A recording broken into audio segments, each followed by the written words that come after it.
Assalamualaikum warahmatullahi wabarakatuh. Kami dari kelompok 4 akan mempresentasikan hasil kerja dari kelompok kami yang menjelaskan tentang sejarah peradaban Islam pada masa Bani Abbasiyah. Yang pertama, sejarah berdirinya Bani Abbasiyah.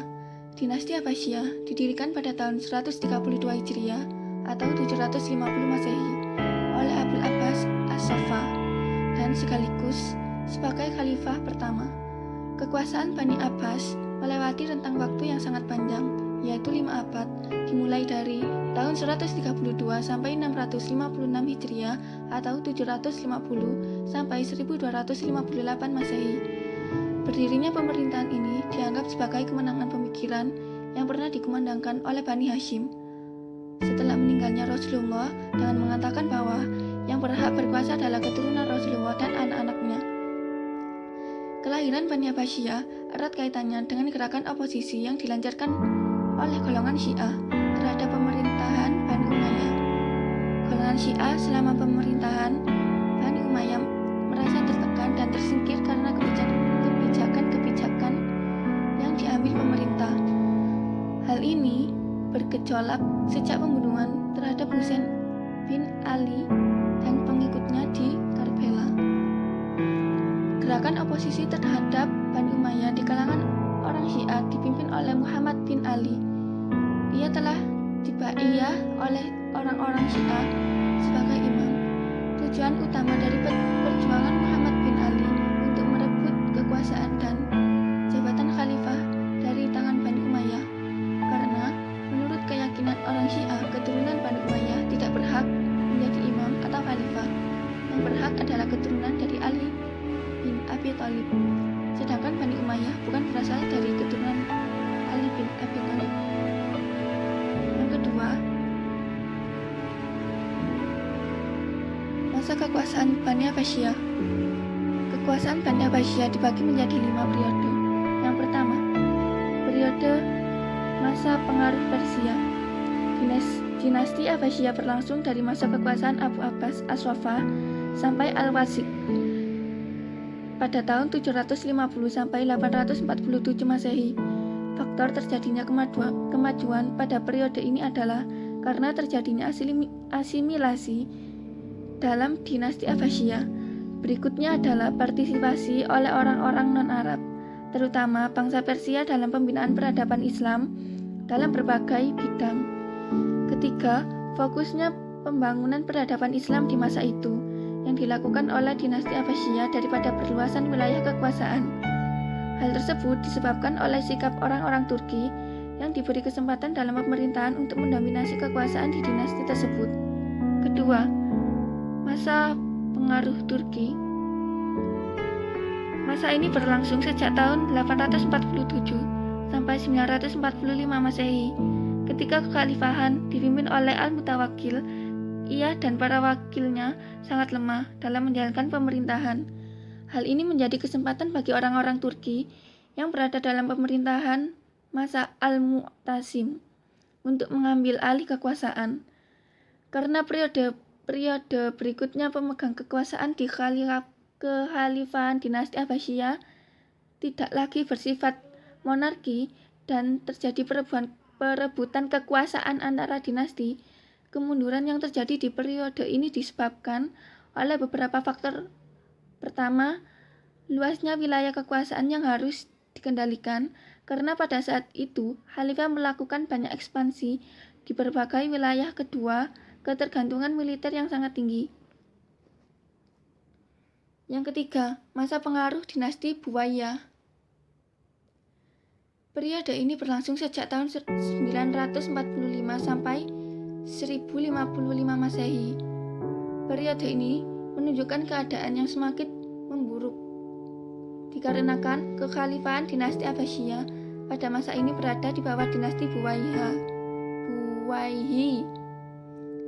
Bani Buwayhi yang menganut paham Syiah menjadi penyebab yang mendominasi kemunduran dinasti Abbasiyah.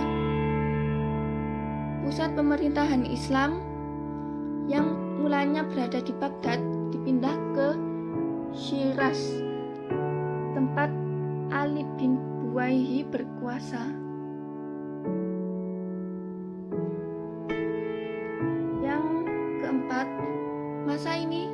dimulai dari masa pengaruh yang keempat, masa pengaruh dinasti Seljuk. Masa ini dimulai dari tahun 1055 sampai 1199 Masehi. Pada periode ini, Bani Buwayhi yang awal mulanya memegang kekuasaan dinasti Abbasiyah mulai terkalahkan oleh Bani Seljuk. Paham Syiah yang disebabkan oleh Bani Buwayhi akhirnya tersingkirkan juga karena mereka tidak lagi menguasai dinasti Abbasiyah. Namun pada periode ini juga kekuasaan Bani Seljuk runtuh dikarenakan terjadinya konflik internal. Kekhalifahan mulai terbebas dari pengaruh dinasti lainnya. Yang kelima, terbebas dari dinasti-dinasti lain. Akhirnya pada periode ini, tahun 1199 sampai 1258 Masehi, kekhalifahan dinasti Abbasiyah mengalami kebebasan dari berbagai pengaruh dinasti lainnya. Pusat pemerintahan pun berada di Baghdad dan tidak terjadi kembali perluasan wilayah yang juga menunjukkan penurunan kualitas politik mereka. Kemunduran tersebut diperparah dengan kedatangan tentara Mongol di bawah kepemimpinan Burhan untuk menghancurkan dinasti Abbasiyah. Kelima periode yang pengklasifikasiannya dilakukan oleh para sejarawan menunjukkan kestabilan politik dan perluasan wilayah seringkali terjadi tidak dibarengi dengan kemajuan, perkembangan keilmuan dan peradaban Islam. Ada kalanya saat kondisi politik stabil dan terjadi ekspansi di berbagai wilayah, perkembangan keilmuan menjadi terhenti karena hanya terfokuskan pada wilayah politik kekuasaan saja. Sedangkan saat kondisi perpolitikan sedang mengalami konflik, seringkali terjadinya peningkatan keilmuan pada saat itu. Masa kejayaan peradaban Bani Abbasiyah. Pada periode pertama, pemerintahan Bani Abbasiyah mencapai masa keemasan. Secara politis, para khalifah memang orang-orang yang kuat dan merupakan pusat kekuasaan politik sekaligus agama. Peradaban dan kebudayaan Islam berkembang dan tumbuh mencapai kejayaan pada masa Bani Abbasiyah.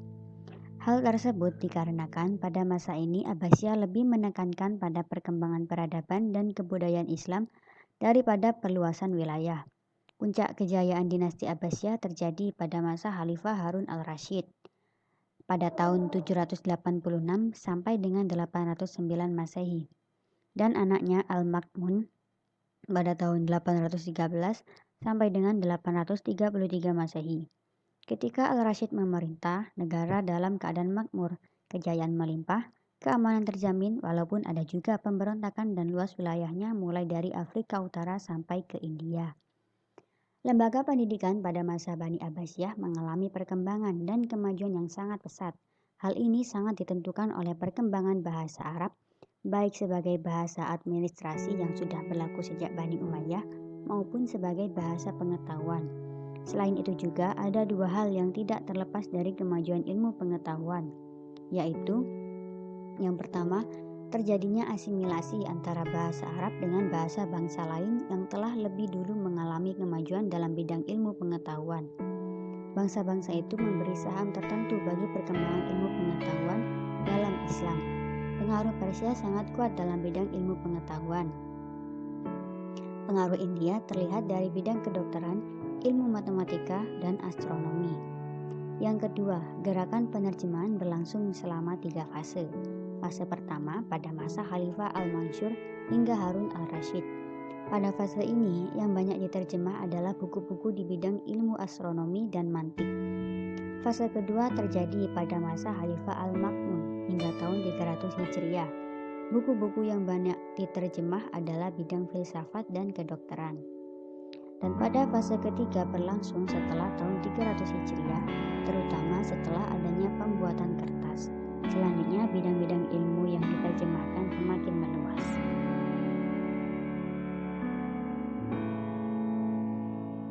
Perkembangan ilmu pengetahuan. Di zaman Khalifah Harun al-Rasyid, yang mana pada tahun 786 sampai dengan 809 Hijriah adalah zaman yang gemilang bagi Islam. Zaman ini kota Baghdad mencapai puncak kemegahannya yang belum pernah dicapai sebelumnya. Harun sangat cinta pada sastrawan, ulama, filosof yang datang dari segala penjuru ke Baghdad. Orang Islam pada awalnya membawa kertas dari Tiongkok. Usaha pembuatan kertas erat kaitannya dengan perkembangan universitas Islam. Di kota-kota besar, Islam muncul toko-toko buku yang sekaligus juga berfungsi sebagai sarana pendidikan dan pengajaran non-formal. Popularitas Bani Abbasiyah ini juga ditandai dengan kekayaan yang dimanfaatkan oleh Khalifah Ar-Rasyid untuk keperluan sosial seperti rumah sakit, lembaga pendidikan, dokter, dan farmasi didirikan. Dan pada masanya telah ada sekitar 800 orang dokter. Selain itu, pemandian-pemandian umum didirikan. Adapun ilmu pengetahuan yang berkembang pada masa Bani Abbasiyah adalah sebagai berikut. Yang pertama adalah ilmu kedokteran. Pada mulanya, ilmu kedokteran telah ada pada saat Bani Umayyah. Ini terbukti dengan adanya sekolah tinggi kedokteran Yundisapur dan Harran. Dinasti Abbasiyah telah banyak melahirkan dokter terkenal, diantaranya sebagai berikut. Yang pertama, Humain ibnu Ishaq. Yang kedua, Ar-Razi. Yang ketiga, Ibnu Sina. Dan yang keempat adalah Ibnu Rusyid. Yang kedua, ilmu tafsir. Pada masa ini muncul dua aliran, yaitu ilmu tafsir al-Mastur dan tafsir bir-Ra'yi. Aliran yang pertama lebih menekankan pada ayat-ayat Al-Quran dan hadis dan pendapat tokoh-tokoh sahabat, sedangkan aliran tafsir yang kedua lebih menekankan pada logika dan nas. Di antara ulama tafsir yang terkenal pada masa ini adalah Ibnu Jarir al-Tabari dengan karangannya yaitu Jami al-Bayan fi Tafsir Al-Quran, Al-Baidawi dengan karangannya Ma'alim al-Tanzil, Al-Zakhshari dengan karangannya Al-Kashaf, dan Ar-Razi dengan karangannya Al-Tafsir Al-Kabir, dan lain-lainnya. Yang ketiga, ilmu hadis. Pada masa pemerintahan Khalifah Umar bin Abdul Aziz, dari Bani Umayyah sudah mulai usaha untuk mengumpulkan dan membukukan hadis. Akan tetapi perkembangan ilmu hadis yang paling menonjol pada masa Bani Abbasiyah, sebab pada masa inilah muncul ulama-ulama hadis yang belum ada tandingannya sampai sekarang. Di antara yang terkenal ialah Imam Bukhari. Ia telah mampu mengumpulkan sebanyak 7.257 hadis, dan setelah diteliti terdapat 4.000 hadis sahih dari yang telah berhasil dikumpulkan oleh Imam Bukhari yang disusun dalam kitabnya Sahih Bukhari. Yang keempat adalah ilmu kalam. Ilmu kalam bukanlah hal yang berlebihan jika dikatakan pada masa Bani Abbasiyah merupakan dasar-dasar ilmu fikih. Muncul Imam Abu Hanifah yang lebih cenderung memakai akal dan ijtihad, Imam Malik bin Anas yang lebih cenderung memakai hadis dan menjauhi sampai batas tertentu pemakaian rasio atau akal, Imam Syafi'i yang berusaha mengkompromikan aliran al-Ara'i dengan al-hadis dalam fikih, dan Imam Ahmad bin Hambal yang merupakan tokoh aliran fikih yang keras, ketat, dan kurang luwes dari aliran-aliran fikih yang lainnya. Yang kelima, ilmu tasawuf. Dalam bidang ilmu tasawuf juga muncul ulama-ulama yang terkenal pada masa pemerintahan Bani Abbasiyah. Imam Al-Ghazali sebagai seorang ulama sufi pada masa Daulah Bani Abbasiyah meninggalkan karyanya yang masih beredar sampai sekarang, yaitu buku Ihya al-Din yang terdiri dari 5 jilid. Al-Hallaj menulis buku tentang tasawuf yang berjudul Al-Tawasim. Al-Tusi menulis buku Al-Lam'u fi Al-Tasawuf. Al-Kushairi dengan bukunya Al-Risalat Al-Quraisyiyat fi Ilmi Al-Tasawuf. Selanjutnya adalah ilmu matematika. Di antara ahli matematika Islam yang terkenal adalah Al-Khawarizmi. adalah seorang pengarang kitab Al-Jabar wal Muqabalah atau ilmu hitung dan penemu angka nol. Tokoh lainnya adalah Abu Al-Wafa Muhammad bin Ismail bin Al-Abbas, terkenal sebagai ilmu ahli matematika.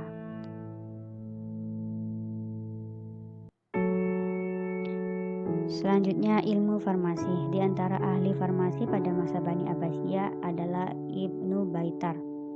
Karyanya yang terkenal adalah Al-Mughni, berisi tentang obat-obatan, Jami Al-Mufradat Al-Adawiyah, berisi tentang obat-obatan dan makanan bergizi. Mereka mempunyai fakultas-fakultas yang sempurna. Maha guru digaji berdasarkan banyak mahasiswa yang terdapat dalam fakultasnya.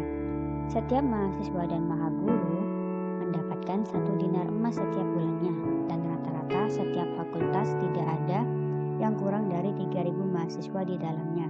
Di samping universitas dibangun sebuah rumah sakit untuk mahasiswa diperiksa kesehatannya. Hal inilah yang menyebabkan berbagai universitas di Eropa mengambil contoh pada Universitas Mustansiriyah itu. Perkembangan perekonomian pada masa Abbasiyah. Perkembangan perdagangan dan sektor industri. Produksi yang paling maju saat itu adalah bahan pakaian atau tekstil yang menjadi pasar Asia dan Eropa.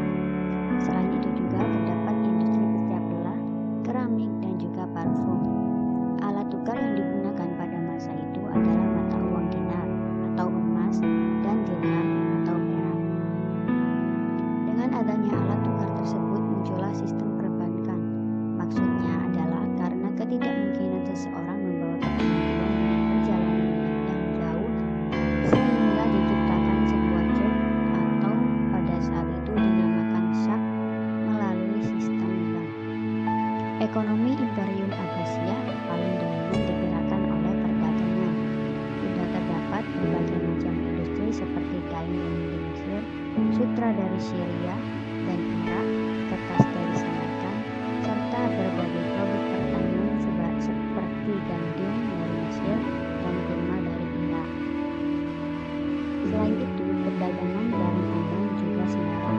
Emas yang ditambang dari Nubia dan Sudan melambungkan perekonomian Abbasiyah. Permulaan masa kepemimpinan Bani Abbasiyah, perbendaharaan negara penuh dan berlimpah-limpah. Uang masuk lebih banyak dari pengeluaran. Yang menjadi khalifah pada saat itu ialah Al-Mansur. Ia betul-betul telah meletakkan dasar-dasar yang kuat bagi ekonomi dan keuangan negara.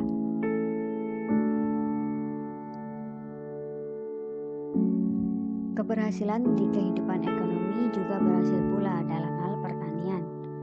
Khalifah membela dan menghormati kaum tani, bahkan meringankan pajak hasil bumi mereka. Perindustrian. Khalifah menganjurkan untuk beramai-ramai membangun berbagai industri sehingga terkenalah beberapa kota dan industri-industrinya. Perdagangan. Segala usaha ditempuh untuk memajukan perdagangan, seperti membangun sumur dan tempat-tempat istirahat di jalan-jalan yang dilewati kafilah dagang, dan juga membangun armada-armada dagang. Selain itu juga dibangun pula armada yang fungsinya untuk melindungi partai-partai negara dari serangan bajak laut.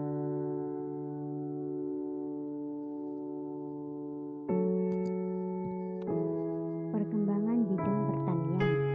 Pertanian maju pesat pada awal pemerintahan dinasti Abbasiyah karena pusat pemerintahannya berada di daerah yang sangat subur, di tepian sungai yang dikenal dengan nama Sawat. Mereka membangun saluran irigasi baru sehingga membentuk jaringan yang sempurna. Tanaman asal Irak terdiri atas gandum, padi, kurma, wijen, kapas, dan juga rami. Usaha-usaha tersebut sangat besar pengaruhnya dalam meningkatkan perdagangan dalam dan luar negeri. Akibatnya, kafilah-kafilah dagang kaum muslimin melintasi segala negeri dan kapal-kapal dagangnya mengarungi 7 lautan. Selain ketiga hal tersebut, juga terdapat peninggalan-peninggalan yang memperlihatkan kemajuan pesat Bani Abbasiyah. Misalnya, istana di kota Samarra, kutab, masjid Muhalla,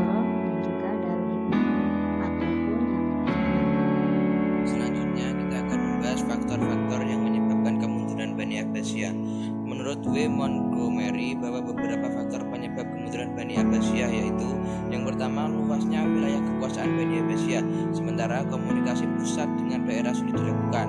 Bersamaan dengan itu tingkat saling percaya antara penguasa dan pelaksana pemerintah sudah sangat rendah.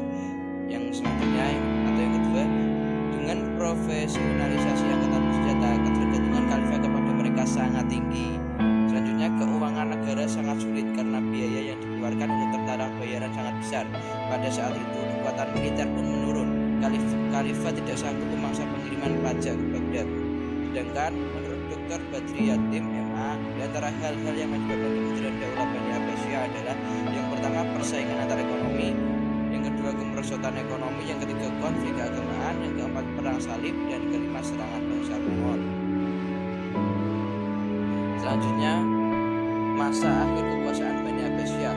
Akhir dari kekuasaan Bani Abbasiyah adalah saat Baghdad dihancurkan oleh pasukan Mongol yang dipimpin oleh Hulagu Khan.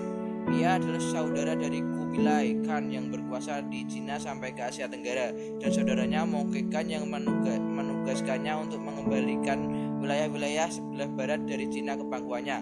Penaklukan itu hanya membutuhkan beberapa hari saja. Tentara Mongol tidak hanya menghancurkan kota Baghdad, tetapi mereka juga menghancurkan peradaban umat Islam yang berupa buku-buku yang terkumpul di Baitul Hikmah, hasil karya umat Islam yang tak ternilai harganya. Keruntuhan dari segi eksternal, perang salib yang berlangsung beberapa gelombang dan menelan banyak korban. Penyerbuan tentara Mongol di bawah pimpinan Hulagu Khan yang menghancurkan Baghdad, lalu laskar Hulagu merampas, menjara dan melakukan perbuatan-perbuatan yang tiada terperikan kejam dan ganasnya. Mereka juga merusak gedung-gedung nan indah bermain, madrasah-madrasah dan masjid-masjid serta kitab-kitab pengetahuan yang tiada ternilai harganya. Mereka lempar ke dalam sungai Tigris sehingga hitam airnya lantaran tinta yang luntur. Daulah Abbasiyah lenyap dari permukaan bumi, runtuh terkubur dalam kota Baghdad yang hangus di bawah runtuhnya gedung-gedung dan istana yang indah bermain. Sekian dari kelompok kami. Apabila ada salah kata, mohon maaf. Wassalamualaikum warahmatullahi wabarakatuh.